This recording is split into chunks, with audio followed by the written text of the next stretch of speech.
Merci beaucoup de m'accueillir aujourd'hui. Donc, je m'appelle Alice Boulot et je suis consultante économiste au sein du cabinet Asterès. On est un cabinet généraliste qui travaille à la demande des fédérations, des associations, des entreprises. Et il y a 2 ans, on a été mandaté par l'ancienne FFP, maintenant devenue les acteurs de la compétence, pour évaluer l'impact économique de l'apprentissage de l'anglais pour à peu près tout le monde, c'est-à-dire les individus, les entreprises et le pays, la France, en général. Alors, moi, mon but, ça va être de vous montrer déjà ce qu'on a trouvé, mais surtout, comment on l'a trouvé.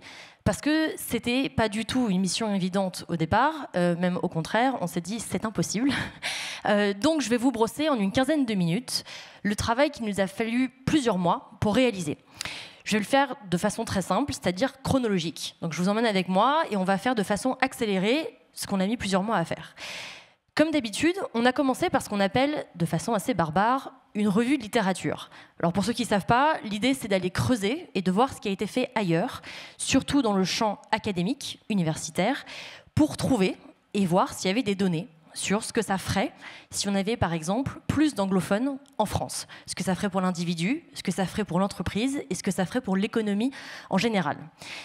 La première trouvaille, c'était qu'en fait, les données, elles se trouvent dans 2 champs disciplinaires qui sont assez évidents. Le premier, c'est les neurosciences, et le deuxième, c'est tout bêtement l'économie des langues.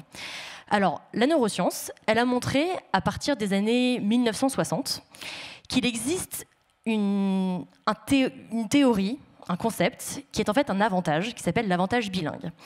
Selon cet avantage bilingue, les personnes qui parlent plus d'une langue, donc les bilingues, elles sont plus créatives en moyenne, elles ont plus de capacité de concentration et elles sont plus adaptables que les personnes qui ne parlent qu'une seule langue, qu'on appelle de façon un peu barbare les monolingues.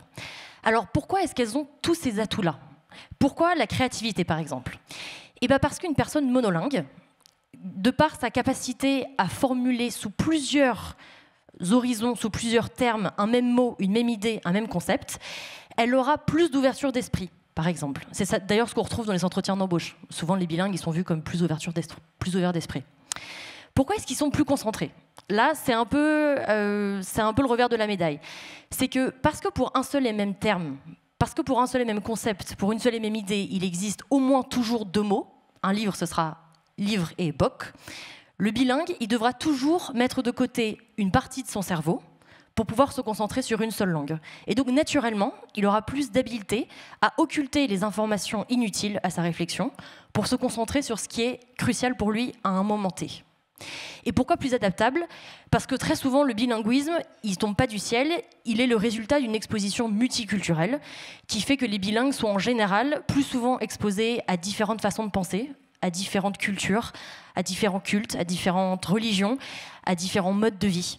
Ce qui fait qu'ils sont en général, une fois sortis de l'adolescence, des personnes plus adaptables que les monolingues. Donc ça, c'est ce qu'on a vu du côté des neurosciences. Le problème, c'est que les neurosciences, c'est un domaine scientifique qui est foisonnant, prolixe et passionnant, mais ce n'est pas un domaine qui parle à d'autres domaines. C'est-à-dire qu'à aucun moment, un neuroscientifique s'est dit on va faciliter la tâche d'Asterès et d'Alice en particulier, on va mettre des euros en face de tout ça et on va vous aider à quantifier monétairement cet avantage bilingue. À aucun moment. Donc on allait chercher du côté de l'économie des langues. Et là, il y a plusieurs trouvailles qu'on a faites. La première, c'est qu'on a regardé les raisons d'utilisation. Pourquoi est-ce qu'on utilise une langue étrangère au quotidien? Pourquoi dans l'entreprise, est-ce qu'il faudrait en France parler plus que le français? Il y a plusieurs raisons. La première, c'est que soit les cadres dirigeants, soit les propriétaires de l'entreprise sont eux-mêmes étrangers et imposent de fait une langue étrangère au travail. La deuxième raison pour l'utilisation d'une langue étrangère en entreprise, c'est ce qu'on appelle, nous, économistes, la langue du capital technique, c'est-à-dire que si vous utilisez un logiciel, par exemple, en anglais, ou que le mode d'emploi de la machine sur laquelle vous travaillez en tant qu'ouvrier dans une usine est en anglais, vous aurez plus de chances de devoir parler anglais et donc de parler anglais. La troisième raison, c'est tout simplement les marchés desservis. C'est-à-dire que si moi je travaille dans une entreprise très franco-française au fin fond du 2e arrondissement de Paris, mais que je desserre un marché chinois, eh ben, il y aura plus de chances que je doive et que je parle chinois que si je desservais un marché au fin fond de la Creuse. Le deuxième versant de l'économie des langues, c'est la demande des employeurs. Alors ça, c'est très intéressant. En fait, on se rend compte que la demande réelle, on ne la connaît pas. On sait qu'elle est surévaluée par rapport aux besoins, mais c'est qu'en fait, les besoins, on les ignore. un recruteur aujourd'hui, il aura tendance à surrecruter des personnes bilingues par rapport à ses besoins, tout simplement parce qu'il ignore l'étendue réelle de ses besoins. Il se dira, mieux vaut trop que pas assez, prenons à compétence égale le bilingue par rapport au monolingue, ça pourrait toujours servir. Et enfin, on a regardé, ce qui nous intéressait particulièrement, c'est l'impact économique. Qu'est-ce que ça fait quand on a des bilingues dans une entreprise ou que nous, en tant que salariés, on est bilingue?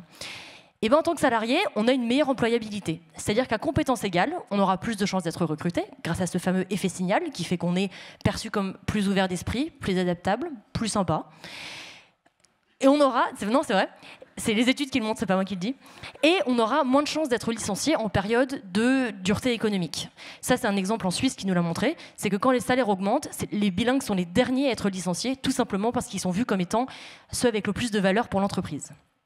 Comme ils sont vus comme étant plus valeureux, ils ont aussi des salaires supérieurs. C'est-à-dire qu'à compétence égale, toujours en Suisse, la recherche nous a montré qu'un bilingue peut espérer entre 10 et 30% de salaire en plus par rapport à un monolingue. Donc ça, c'est au niveau de la personne, de l'individu. Qu'est-ce qui se passe quand on recule un petit peu, quand on dézoome et qu'on se regarde ce qui se passe au niveau du pays? Et bien en fait, ça paraît évident à dire, mais il fallait le démontrer. En fait, les pays qui partagent des langues communes, ils ont plus d'échanges commerciaux. C'est tout bête, hein, mais il fallait vraiment le montrer. Et cette logique, elle s'applique de 3 façons. Elle s'applique pour les langues officielles. Donc 2 pays qui partagent une langue officielle, la France et la Suisse, auront naturellement et systématiquement plus d'échanges commerciaux bilatéraux que 2 pays qui ne partagent pas une langue officielle commune. Ce raisonnement marche aussi pour les langues maternelles, comme par exemple la France et le Canada, où il y a beaucoup de petits Canadiens et de petits Québécois qui sont élevés en français. Et ça marche aussi pour les langues qui ne sont pas identiques, mais qui sont proches. Par exemple, les langues latines. La France et l'Espagne auront plus d'échanges bilatéraux commerciaux que la France et Israël. Parce que les échanges commerciaux, c'est aussi des échanges interpersonnels, et que si on n'arrive pas à se comprendre, on n'arrivera pas à vendre, on n'arrivera pas à acheter. C'est tout bête. Donc une fois qu'on avait ça, on s'est demandé comment on allait faire pour traduire ça en chiffres. Donc on a commencé par le plus simple, c'est-à-dire par là où il y avait des données, notamment les données publiques des douanes. Et on s'est dit, attention, là il faut faire attention, parce que tous les secteurs ne sont pas égaux face à l'apprentissage des langues. Il y a certains secteurs qui sont extrêmement perméables, c'est-à-dire des secteurs dans lesquels l'apprentissage des langues va avoir un effet phénoménal. C'est ce que je viens de vous dire, c'est les secteurs dans lesquels il y a énormément d'échanges interpersonnels. L'hôtellerie, la restauration, tous les secteurs dans lesquels il y a un face-à-face client ou un face-à-face usager. Ces secteurs-là, c'est très souvent les secteurs des services, donc des voyages, du tourisme, de l'hôtellerie. Et c'est aussi certains secteurs pour les biens, par exemple. À l'inverse, il y a des secteurs qui sont totalement imperméables. C'est-à-dire que peu importe le nombre d'anglophones que vous avez dans votre pays, les exportations ne vont pas augmenter. C'est le cas, par exemple, pour l'énergie. Ce n'est pas parce que Alice parle anglais ou espagnol qu'on va importer plus d'énergie éolienne d'Espagne. Ça dépendra du vent qui est en Espagne. Idem pour l'armement. Idem pour les munitions, idem pour le matériel de transport. Ça dépendra davantage de ce que le pays peut produire et ce qu'il peut acheter que de la bonne volonté et de la bonne formation en langue étrangère des gens des 2 pays, de part et d'autre. Donc on arrive à plusieurs coefficients. L'idée, c'était vraiment de faire ça au millimètre et de ne pas appliquer un seul coefficient bête et méchant. Donc à gauche, vous avez les secteurs, à droite, vous avez ce qu'on appelle, de façon un peu barbare, des coefficients d'élasticité, c'est-à-dire ce qui se passe quand d'un côté, on a 1% d'augmentation du nombre d'anglophones en France. Vous verrez que pour les services, c'est beaucoup plus élevé que pour les biens et que pour le tourisme, c'est beaucoup plus élevé que pour le reste des services. C'est logique. Donc on a pris tout ça, et on a construit des indices, beaucoup d'indices. On a pris les 50 premiers pays exportateurs et importateurs avec la France, donc les 50 premiers partenaires commerciaux français, qui représentent 95% des échanges commerciaux de la France. Donc on a presque tout pris. Et on a construit des indices de compréhension mutuelle, en anglais. Quelle est la probabilité pour qu'une personne prise au hasard en France se fasse comprendre en anglais avec quelqu'un au Portugal, en Israël, en Irlande, en Islande, au Royaume-Uni? On a construit ces indices-là à partir de données publiques, on a appliqué nos coefficients que je viens de vous montrer, et on arrive à 600 cas de figure modélisés, puisqu'on a décliné ça en plusieurs scénarios, pour 1% d'augmentation du nombre de locuteurs anglophones, 5%, et dans un monde idéal, dans un monde rêvé, 10%. Mais on n'y est pas encore. Le résultat, c'est que si on augmente de 1% le nombre de locuteurs anglophones en France, c'est-à-dire environ 220 000 personnes sur une année, on arrive sur une année, à une augmentation des exportations de 4,5 milliards d'euros. Et ça, c'est juste les exportations. L'interprétation qu'on peut en faire, c'est qu'on a beaucoup de chance en France, parce qu'on est, on est une économie extrêmement tertiarisée, on est une économie extrêmement touristique, et on habite là maintenant tout de suite dans la ville la plus touristique du monde. Donc on a beaucoup de chance. Notre économie, en fait, elle est prête à accueillir le bilinguisme. Elle est vraiment beaucoup plus prête que d'autres économies, comme l'Allemagne, qui est focus sur l'industrie, et qui aura beaucoup plus de mal à faire valoir cette hausse des exportations dans plein de secteurs. Ça, gardez-le dans un coin de votre tête. C'est les résultats pour l'ensemble du pays. C'était la partie la plus facile pour nous. Qu'est-ce qui se passe quand on regarde au niveau de l'individu? Moi, si j'apprends l'anglais, je peux ne pas exporter. C'est-à-dire que ce n'est pas moi qui vais décider de vendre tel produit à tel partenaire. Qu'est-ce qui se passe pour moi? Alors là, je vous emmène dans une petite histoire, parce qu'on a cherché avec cette fameuse revue de littérature, et on a trouvé des données très intéressantes qui nous disaient que, grosso modo, pour chaque année supplémentaire d'enseignement en anglais, on arrivait à 1, 2 ou 3% de salaire supplémentaire par rapport à un monolingue. Donc les bilingues gagnent mieux leur vie que les monolingues. Le problème de ces 1, 2, 3%, c'est qu'ils ne faisaient pas la distinction entre les exports que nous, on avait déjà comptabilisés et le seul gain cognitif, la seule augmentation de productivité. Et nous, il y a un truc qu'on déteste, c'est les doubles comptages. Donc on a cherché, jusqu'à trouver un seul travail académique, un seul papier qui nous permette d'isoler le seul effet cognitif. Et en fait, c'est 2 chercheurs qui se sont basés sur une expérience naturelle absolument géniale, qui a donné lieu à ce que nous on appelle un magic moment. Ils sont retournés dans les archives espagnoles. Alors l'Espagne, comme vous le savez, a connu une très longue période de franquisme, sous laquelle le seul castillan était obligatoire à l'école. Interdiction de parler une autre langue. Interdiction pendant 50-60 ans. Après la mort de Franco, l'Espagne a connu une période de renouveau démocratique, qui fait qu'à partir du début des années 80, les gouvernements régionaux, parce que l'Espagne est un pays fédéral, ont eu le droit d'instaurer leur langue régionale à l'école. La Catalogne s'est dit « super, on va le faire ». Donc à partir de 1983, les petits Catalans, ils ont eu droit à un enseignement bilingue castillan, comme depuis 50 ans, et catalan. Donc à partir de 83, on a une expérience naturelle absolument magique en Catalogne, où on a des petits-enfants, qui deviennent ensuite adultes, et qui ont reçu 1, 2, 3, 10, 15 ans d'enseignement, soit en castillan, soit bilingue, castillan-catalan. Et là, les chercheurs ont vu, en regardant les archives des recensements nationaux, qu'en fait, ils n'avaient pas les mêmes salaires que les gens qui avaient fait que du castillan à l'école. Plus précisément, ils gagnaient en moyenne 1% de salaire en plus par année d'enseignement bilingue catalan-castillan par rapport à ceux qui avaient fait que du castillan. Et cet exemple, il est magique, parce que le catalan, malheureusement pour lui, n'est utilisé qu'en Espagne. Donc là, on a un effet qui est totalement net d'exportation, parce que le catalan ne peut pas servir aux exportations.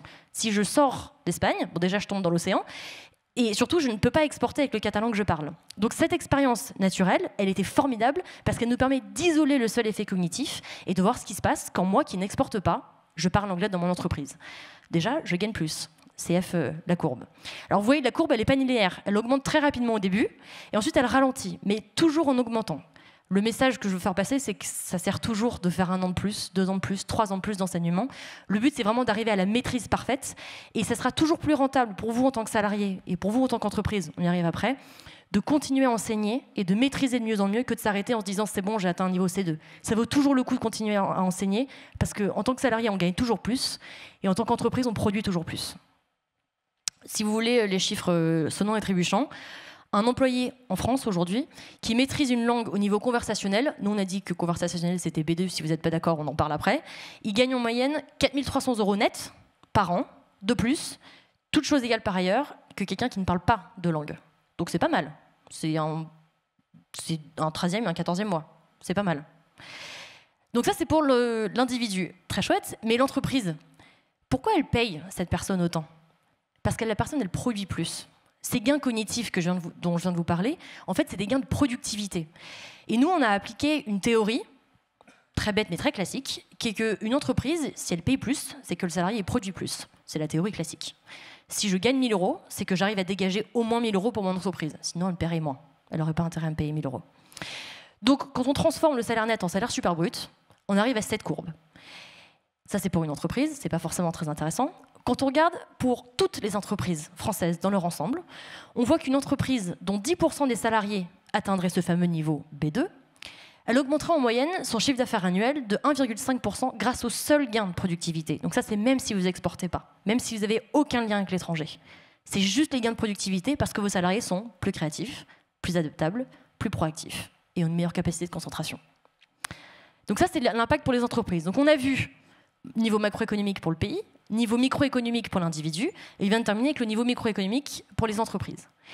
La conclusion, c'est que si on agrège tous ces coûts pour ces 3 types d'acteurs différents, on arrive à la conclusion suivante.